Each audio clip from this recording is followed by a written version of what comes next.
In this video, I'm going to show you to replace the windshield washer tank with the pump on this Ford E-350. Located right below your battery tray, let's get started.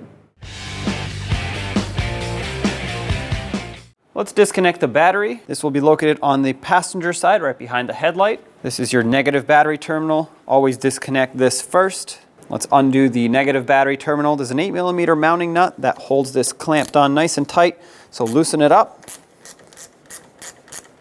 You don't have to remove it completely, but when you loosen it, you should be able to lift up the terminal off of the battery post and set it aside. Tuck it right over here so it can't bounce back and make connection. Now the positive terminal is going to have one of these rubber caps. If yours does not, it's going to be the one to the right as you're looking at the battery from the front.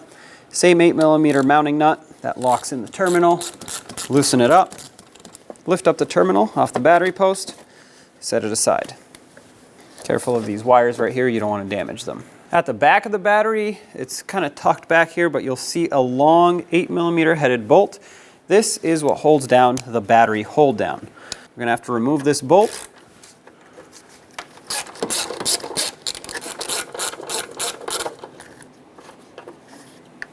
And then if you can, reach down there to grab the battery hold down. If you cannot, just pull the battery up at this point, but regardless, here's the battery hold down.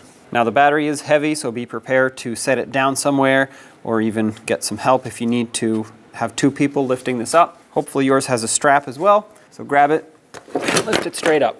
Now with the battery removed, you'll see three 13mm bolts. We need to remove those in order to remove this battery tray.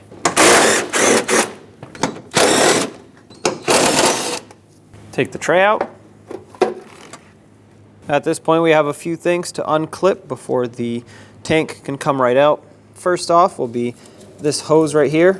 It's just secured onto the tank with a little retainer. To pop this off, you can use a trim tool and simply pry it up. A lot of times these break, so keep that in mind. It's not a big deal if it does, but whatever you do, this needs to come out before we remove the tank. There we go. Set that aside. Next, we have to pull off the filler neck. This is just a rubber hose, so simply pull on it. Of course, try not to break it. Set that aside. Now there will be a bolt that goes through right here. The head of it is on the other side of this piece of metal. Now there is another mounting nut, which I'll show you right after, right down here. Let's take off the bolt first using an 8mm socket right from the back side. It's not going to be easy to see what you're doing here, but it will be fairly easy to reach. There's that bolt. Now the other mounting nut in question, right down here. This is going to be an 11mm mounting nut. You'll definitely need some extensions, or at least one longer one.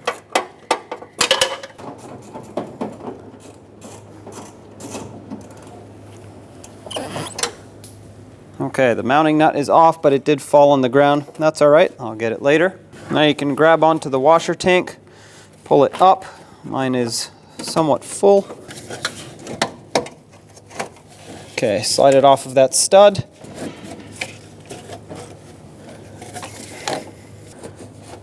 There we go. All right. Keep in mind there's still an electrical connector right at the bottom here. This is for the washer pump. Press on the tab in the center and disconnect it.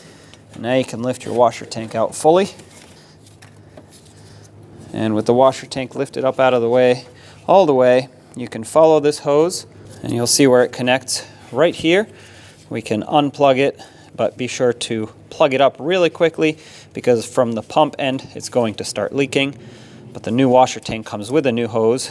At this point, we can remove our tank and pump and hose, bring the new washer tank in position. Let's plug the pump in before we go too far down with it. Make sure that clicks. Make sure it doesn't get caught on anything or pinches any wires or hoses or anything like that. All right, seat it on both the stud side and the mounting bolt side. Let's plug this in before we forget. Looks like the new one comes with a new fitting, so I'm just going to remove the fitting, plastic fitting off of the old hose. Just plug the new one in, just like that. We'll tuck this out of the way, get the filler neck reconnected, bottom that out all the way. And now let's bolt the tank on, starting with the stud side.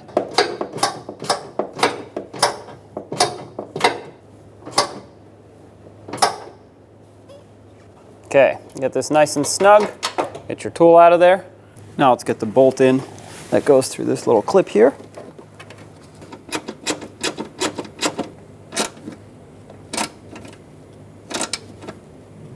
All right, with this bottomed out, just give it a little bit extra. Squish the J-nut a little bit to clamp down on the tank, but don't over tighten it. You don't want to break the bolts, strip out the tab, or even break the plastic ear. At this point, you want to make sure that everything is re-secured here and back in position, so we can put the battery tray back. This wire, for example, was going underneath the battery tray just like this. And on top of here, if you have a lot of debris and corrosion, clean it up. Take the battery tray and slide it down into position. Make sure it lines up with all the bolts. Start all 3 bolts back in.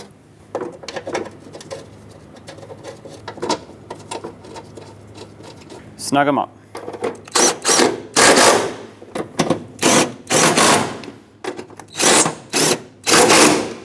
If you're doing this by hand, about 1/8 of a turn after they bottom out should be plenty tight for this.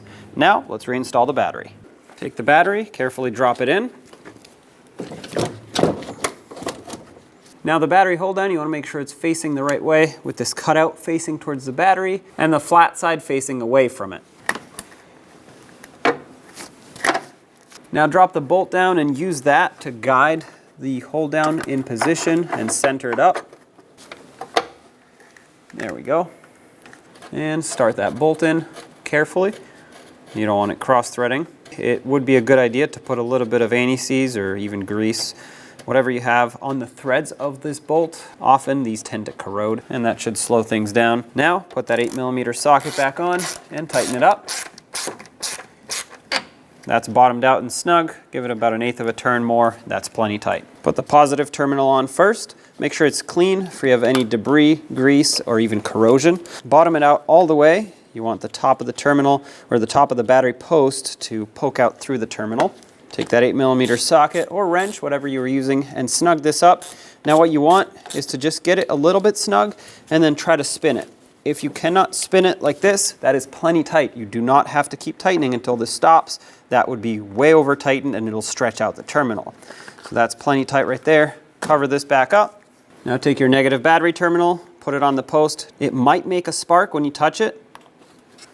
There we go. No spark this time. Sometimes it does that. Take that 8mm socket, once this is fully bottomed out, snug up the terminal. That feels like it's plenty tight right there. I can't spin it.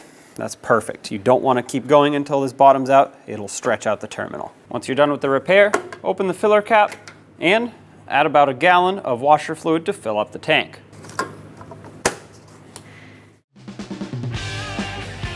When only the best will do, demand TRQ. The only company that lets you view before you do. TRQ is committed to offering the highest quality aftermarket auto parts that are engineered for peace of mind. Thanks for using and viewing with TRQ.